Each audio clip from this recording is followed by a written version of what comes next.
আজকে আমি নিজেই গেছিলাম বাজারে। সামনে যা পেয়েছি তাই নিয়ে এসেছি। আপনাদের ভাইয়া ঘুমিয়ে রয়েছে। আমি তাকে আর ডিস্টার্ব করি না, ডাক দিই না। নিজে যা পেরেছি তাই নিয়ে এসেছি বাজার থেকে। আপনাদের ভাইয়া গেলে আরো বেশি করে নিয়ে আসতো। আচ্ছা, আজকে আমি আপনাদের দেখাবো গরুর গোস্ত কতটুক রান্না করলে কতটুক মসলা লাগবে এটাই আপনাদের আজকে দেখাবো। আর আপনারা এটা দেখলে অনুমান হয়ে যাবে যে আপনারা কয় কেজি গরুর গোস্তের মধ্যে কতটুকু মশলা দিবেন। ইনশাল্লাহ আপনারা দেখেন তাহলে। আর আমার স্বভাবটা এত হয়েছে যে আমি যেটাই রান্না করি আমি বলি যে অনেক মজা হয়েছে, খেতে অনেক ভালো হয়েছে। আমার বড় বোনরা বলে কি যে তুমি দিয়ে রান্না করো, তুমি দিয়ে বলো মজা হয়েছে, তুমি দিয়ে বলো ভালো হয়েছে, আমরা কি প্রশংসা করবো, তুমি নিজেরটাই প্রশংসা করে বাজো না। আমি বলি যে হ্যাঁ, আমার নিজেরটাই আমি রান্না করি, আমি কারো হাতে রান্না খেতেও পারি না, ভালোও লাগে না। আমার নিজেরটা খেয়ে আমি নিজেই বলি ভালো হয়েছে, মজা হয়েছে, অনেক প্রশংসা করি নিজেরই। আচ্ছা, তাহলে দেখেন, এখানে আমি 2 কেজি গরু গোস্ত নিয়েছি। 2 কেজির মধ্যে 2টা আস্তা রসুন লাগবে কিন্তু। আর এখানে আদা নেবেন 1 পিস, আর পেঁয়াজ নেবেন 2টা, নিয়ে একসাথে ব্লেন্ডার করে নেবেন। আর এই পাশে আমি 2টা পেঁয়াজ আবার ভেজে নিচ্ছি। আর 2 কেজি গরু গোস্ত কয়টা আমি পেঁয়াজ দিচ্ছি এটা একটু হিসাব রাখবেন। আর এইভাবেই গরু গোস্ত রান্না করবেন, দেখবেন অসাধারণ হবে খেতে, এবং গরু গোস্তটা নরম সফট ভালো লাগবে খেতে। এখানে এলাচি দারচিনি দিয়ে দিয়েছি, আর সাদা তেল দিয়ে দিয়েছি, সরষের তেল দিচ্ছি। 2টা তেলই মিশিয়ে একসাথে ভেজে নেব পেঁয়াজটা, দেখেন। আর আমার তো রান্না করতে অনেক বেশি ভালো লাগে, এই কারণে যে আমি সবসময় মশলা পারফেক্ট মশলা দিই। মশলাটা আমার ঠিকঠাক হয়, ভালো হয়। আমার হাতের গরুর গোস্ত যেই খেয়েছে সে বলেছে অনেক ভালো হয়েছে। এখানে কিন্তু 2টা পেঁয়াজের কুচি দিয়ে দিচ্ছি আবারও। আর দেখেন আমি কীভাবে পেঁয়াজের কুচিগুলো দিচ্ছি। একবার দিয়েছি ব্লেন্ডার করে দিচ্ছি 2টা, আবার দিয়েছি কুচি, আবার একটা ভেজে 2টা ভেজে দিচ্ছি। এভাবে কিন্তু আমি পেঁয়াজগুলো দিচ্ছি 2টা করে বাড়িয়ে বাড়িয়ে, ঠিক আছে। আর এখন দিচ্ছি জিরা। আমি সবসময় জিরাটা বাটি না, এবং গুঁড়াটা আমি খাই, তাই ওটাই দিয়ে দিচ্ছি। জিরা গুঁড়ো 2 কেজির মধ্যে 1 টেবিল চামচ জিরা গুঁড়ো দিতে হবে। আর মিষ্টি সস, আরেকটা আছে রাঁধুনি সস, এই 2টাই মিলিয়ে কিন্তু আমি ব্লেন্ডার করে নিয়েছি, সেই মশলাটা দিয়ে দিচ্ছি। আর দিয়ে দেবো এখন ধনিয়ার গুঁড়ো 2 টেবিল চামচ। যেহেতু আমি এখানে 2 কেজি গরু গোস্ত নিয়েছি, 2 কেজি গরু গোস্তের মধ্যে 2 টেবিল চামচ ধনিয়ার গুঁড়ো দিতে হবে, 2 টেবিল চামচ দিতে হবে হলুদের গুঁড়ো, এবং 4 টেবিল চামচ শুকনো মরিচের গুঁড়ো দিতে হবে। মরিচের গুঁড়োটা একটু ডাবল দিতে হবে। যেহেতু এখানে এইভাবে যদি আপনারা মেপে দেন, ইনশাল্লাহ আপনারা 5 কেজি 10 কেজি রান্না করতে পারবেন ইজিভাবে। এখানে যেহেতু এই মরিচটা দিয়েছি, যে এই মরিচটা কিন্তু ঝাল বেশিও হবে না, কমও হবে না, একদম পারফেক্ট একটা রান্না হয়ে যাবে। আর যখন 1 কেজি গরু গোস্ত রান্না করবেন তখন 2 টেবিল চামচ শুকনো মরিচের গুঁড়ো দিবেন, ঠিক আছে। এখন বুঝেছেন। এখানে এখন আবার আমি তেল দিয়ে দিচ্ছি, সর্ষের তেল দিচ্ছি, সয়াবিন তেল দিচ্ছি, 2টা মিশিয়ে আবার দিয়ে একটু মেখে নিচ্ছি কিন্তু। এভাবে আপনারা রান্না করবেন, দেখবেন গরু গোস্তটা অসাধারণ মজা হবে এবং নরম সফট হবে।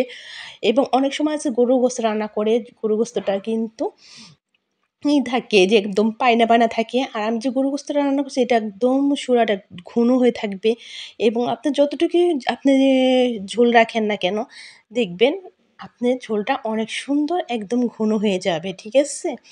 আর পেঁয়াজ বাটাটা দিলে কি হয়, গরুর গোস্তটা খেতে আরও বেশি ভালো লাগে। আর আমার একটা অভ্যাস এত খারাপ যে আমি নিজেই রান্না করব, নিজেই প্রশংসা করব। আমার মার মতন হয়েছে। আমার মাও সবসময় রান্না করতো আর বলতো, এই সোমা দেখ তো খেয়ে মজা হয়েছে না, অনেক মজা হয়েছে না। আমি বলি হ্যাঁ, অনেক মজা হয়েছে। আমার মাও নিজেরটা রান্না করতো, নিজে প্রশংসা করতো। ওইরকম আমার স্বভাবটা একটু আসছে। এখন কিন্তু এই যে পেঁয়াজটা ভাজা হয়েছে, এখানে কিন্তু এখন গরু গোস্তটা ঢেলে দিচ্ছি। আপনারা কিন্তু দেখেন, এবং যারা নতুন রাঁধুনি, যারা রান্না করতে পারে না এবং যারা রান্না করেন, এবং তারা অনেকে আছে যে মশলাটা পারফেক্ট দিতে পারে না এবং বেশি কম হয়, তাদের জন্য আজকে ভিডিওটা। ইনশাল্লাহ আপনারা এই গরু গোস্তটা রান্না দেখলেই কিন্তু আপনারা রান্না করতে পারবেন। আর এই গরু গোস্তটা কম বেশি কিন্তু সবাই রান্না করতে পারে। আসলে মশলা দেওয়াটাই আসল। মশলা অনেক সময় কিন্তু গরু গোস্ততে দিলে অনেক সময় দেখা যায় যে কম হলে কিন্তু খেতে ভালো লাগে না, গন্ধ আসছে, এবং বেশি হলেও ভালো লাগে না খেতে। আর আমার হাতের গরুর গোশত তো আমার হাসব্যান্ড অনেক বেশি পছন্দ করে, কারো হাতে গরুর গোশত তো খেতেও চায় না, পছন্দ করে না। আমি যেভাবে দিলাম ইনশাল্লাহ এভাবে আপনারা রান্না করবেন, দেখবেন আপনাদের রান্নাটা এত সুন্দর পারফেক্ট একটা রান্না হয়েছে, যে খাবে সে বলবে যে না গরুর গোশতটা একই রান্না হয়েছে, এর মধ্যে কোনো ভুল হয় না। আমি গরুর গোশতটা তো মনে করেন একটু বেশি করে রান্না করি, অনেক সময় দেখা যায় যে আমি একটা বাটিতে রেখে দিয়ে ঢিপে পরে অনেক সময় বের করে খাই, এরকম ভাবে অনেক সময় দেখা যায় এত মাংস লাগে না। আর আমার হাজব্যান্ড বেশি গরু গোশতটা খেতে বেশি পছন্দ করে। আর এখানে কিন্তু আমি এখন দিয়ে দিচ্ছি রেডিমেড যে গরুর মশলাটা পাওয়া যায় ওইটা দিয়ে দিচ্ছি। এটা দিচ্ছি এই কারণে যে এটার কালারটাও অনেক সুন্দর হবে, গ্রানও অনেক সুন্দর। অনেক সময় দেখা যায় বাবুর্চিরাও কিন্তু বড় ডেকে রান্না করলে এই মশলাগুলো দিয়ে দেয়, এভাবে দিয়ে দেবেন। দেখেন গরু গোশত থেকে কিন্তু পানি উঠেছে। আর গরু গোশত মশলা যখন দিবেন তখন মশলাটা দিবেন এবং গোশতটাও কষাবেন, তাহলে আরও বেশি ভালো হয়। অনেকে আছে যে অনেকেই বলে যে গরু গোশত মশলা দিয়েই খেতে ভালো লাগে না, তিতা লাগে না, তিতা লাগবে না, মজা লাগবে, আরও ভালো লাগবে। যেহেতু আপনারা যখন গরু গোশতটা রান্না করবেন তখনই কিন্তু দিয়ে দিবেন মশলা, তাহলে ওই গরু গোশতের মশলাটা দিলে তখন গরু গোশতটাও কষানো হলো, মাংসটাও ইয়ে হলো। আমি কিন্তু এখন লবণ দিয়ে দিচ্ছি, লবণটা আপনারা চেখে পরিমাণ মতন দিবেন, যে যেরকম খাবেন ওরকম। এই পাশে আমি কিন্তু দুটা পিস আবার ভেজে নিয়েছি, সেটা আবার বেটে দিচ্ছি। এটা কিন্তু আমি নামানোর আগে দেবো, এই কারণে সুন্দর একটা গ্রানের জন্য এবং মাংসটা খেতে আরও বেশি ভালো লাগে, তার জন্য কিন্তু আমি এখানে পেঁয়াজটা আমি বেটে দিচ্ছি। আবার পেঁয়াজটা কিন্তু ভেজে নিয়েছি, সুন্দর করে ভেজে পাটার মধ্যে বেটে নিচ্ছি। এইভাবে গরুর গোশতটা রান্না করবে, একবার রান্না করে খেয়ে দেখেন আপনারা, ছেলে পারেন মেয়ে পারেন সবাই কিন্তু এই গরুর গোশতটা রান্না করতে পারবেন। অনেকে আছে যে ছেলেরাও কিন্তু রান্না করতে পারে। আমার স্বামীদের সবসময় আমার ঘাড়ের উপরে দাঁড়িয়ে থাকে, রান্না দেখে আমার কয় তুমি এক সময় না থাকলে আমি রান্না করব, তখন রান্না করে খাবো, তুমি কীভাবে রান্না করো। অনেক সময় দাঁড়িয়ে থেকে দেখে আবার মাংসগুলো নাড়াচাড়া দেয়, এরকমভাবে থাকে। আমি যখন রান্না করব কাছে কাছে থাকবে যে কেমন করে রান্না করি। অনেক সময় বলে যে তুমি একসময় না থাকলে বাসায়, তখন আমি রান্না করে খাবো এইভাবে। এখন দেখেন আমার গরুর গোশতটা কিন্তু হয়ে গেছে। আমি কিন্তু পানি যখন দিয়েছি তখন দেখাতে মনে ছিল না। আমি এখানে ১ মগের আধা মগ পানি দিয়েছিলাম। আর দেখেন আপনারা ঝোলটা দেখেই বুঝতেছেন যে কত সুন্দর একদম ঘন হয়েছে। এখন যেহেতু গরুর গোশতটা হয়ে গেছে, আর গরুর গোশত যখন রান্না করবেন তখন ১ ঘন্টা টাইম নিয়ে রান্না করবেন। আধা ঘন্টা আপনি কষাবেন, আর আধা ঘন্টা পানি দেওয়ার সময় আধা ঘন্টা একটু চুলায় রাখবেন, দেখবেন মাংসটা অনেক সুন্দর নরম সফট এবং খেতে অনেক বেশি ভালো হয়।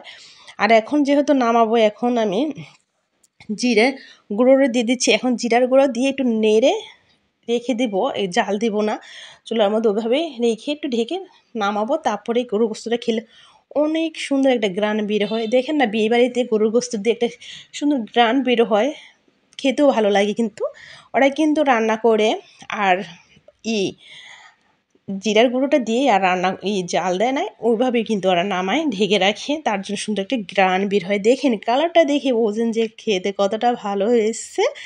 আপনাদের ভাইয়া তো গরুর গোশত খেতে অনেক বেশি পছন্দ করে, আর চালের গুঁড়ার যে রুটিটা আছে না ওইটা খেতে অনেক বেশি পছন্দ করে। আমি ওইটাই আমার হাজব্যান্ড যেটা যেটা খেতে পছন্দ করে আমি ওইটাই তাকে রান্না করে খাওয়াই। আর পাতিলে ধরে দিচ্ছে যে যতটুক পারে ততটুক খাক। আমার আপনাদের ভাইয়া বলতেছে যে গরুর গোশতটা তো অনেক সুন্দর এনেছো, ওরা তুমি তো ভালোই কিনতে পারো। আমি বলছি হ্যাঁ কিনতে পারি। আসলে গরুর গোশতটা আসলে সবাই কিনতে পারে না, আমিও আজকে কিনলাম, তারপর ভালোই দিচ্ছে। আর রুটি দিয়ে খেতে অনেক ভালো লাগে।